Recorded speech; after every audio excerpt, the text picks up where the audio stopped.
Hello and welcome back to APTeck tutorials.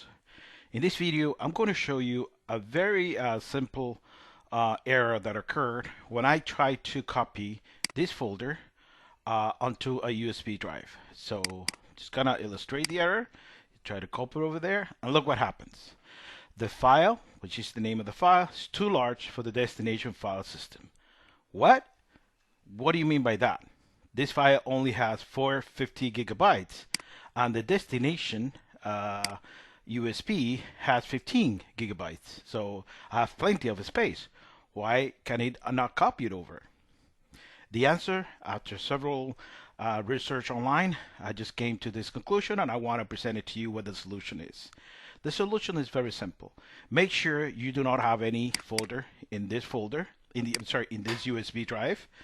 And if you do, just put them away because you will need to format the USB drive. How do you do it? You right click on it and then click on format. All right. After you have moved the file away, of course, because after that you may delete all the folders there. Okay. If you look here, it says that the current format of this USB drive is FAT32, which means it can only take 4 gigabytes of space. So that's it.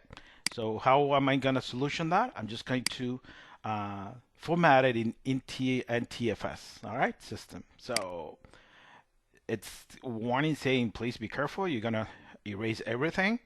I hope by this time your files is already away from here if you had any. So click OK and then wait a few seconds. And eventually it will format the USB drive. So I click OK, I click close, I'm going to open, so I'm going to move the file and voila, it's copying, so the error went away. So I hope you like the solution that I presented to you, and if you did, just click on the like button and subscribe to my channel. Thank you and have yourself a great day.